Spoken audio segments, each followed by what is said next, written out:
Guys, unbox po tayo guys. Dumating na po ang order ko galing Timo. Okay. Sa mga mahilig magkanta dyan, ito po ang hinahanap nyo. Professional condenser microphone. Legit to guys. Nasa ano to siya, 6 plus. Tapos nag-sell, naging 2 plus na lang. Kulang-kulang 3,000. Buksan na natin mga loads. Dito pala siya, napunit. Binuksan ko na to, tapos binalik ko lang kasi sinilip ko kompleto nung pag-receive.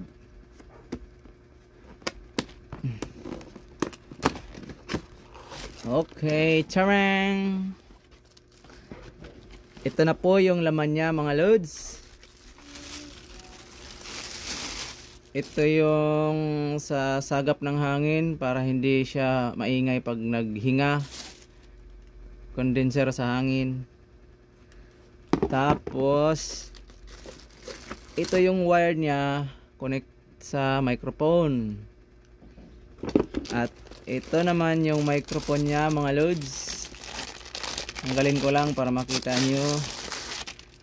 Actually guys, ito yung kulay niya sa ilalim. Tapos nilagay ko lang na to para hindi na magkakabit ulit. Maganda to. Ito kulay niya oh. Ayan, gold na gold. Nilagay ko lang to para sure na hindi siya mapasukan ng alikabok. At saka ano na rin sa hangin para wala talagang ingay pag humihinga ka, pag kumakanta. Ito yung jack nya, port papuntang ano, cellphone, tapos doon sa sound card. O, dalawa siya mga loads kasi dalawang cellphone dapat ang gamit. Yung isa nito sa nagla-live, tapos ang isa naman ay papunta sa music, yung kung anong -1 ang gusto mong kakantahin. Ito naman ang charger sa ano niya mga loads, sa sound card. Ito naman clip, hindi ko pa ito nabuksan. Pero ito yung clip niya sa ipit kung saan nyo ilagay, sa may table, okay, sa may mga parador na malapit sa ano nyo, komportable kung saan. Yan po, deep heat po to siya para ipit-ipit. Bakal siya, pure, oh, mabigat. Ito naman, buksan din natin, naka-plastic pa. Ito yung holder ng microphone. Yan, i-connect din natin to mamaya. Pag nabuo ko na, ipapakita ko sa inyo. Ito yung holder niya sa microphone. Tapos ito manual guide, babasahin ko pa to mamaya kasi marami siyang kapal para wala tayong makaligtaan, masunod natin ng maayos yung mga instruction. Ito isa pa, Chinese, sa ano to, specs. Tapos mga loads, ito yung stand niya mismo. Ito na yung imamount natin doon sa may ipit. Yun.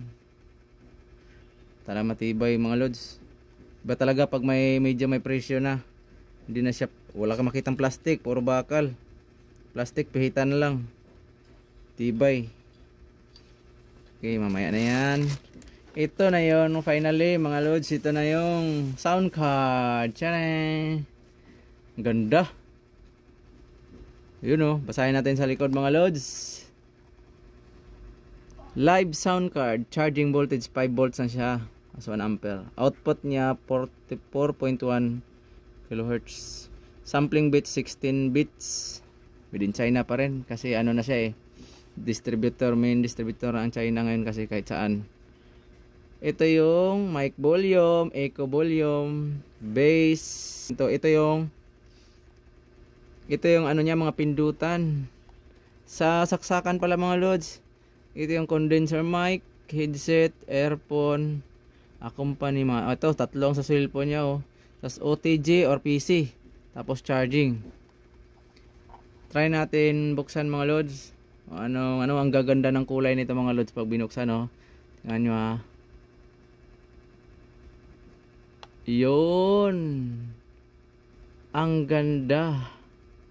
Colored na colored mga loads. Okay ba? May mga ano na. May mga kulay bawat button.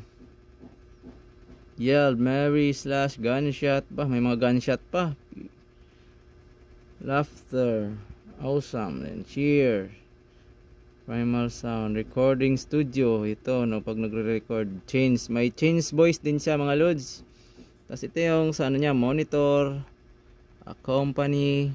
Mamaya pag ano ko to, titistingan ko pa kung anong mga effect niya nito. Okay. Hanggang dito na lang mga lods. Sunod na ano ko papakita ko pag nabuo ko na siya. Sa ngayon, ito muna. Bye bye. Thank you.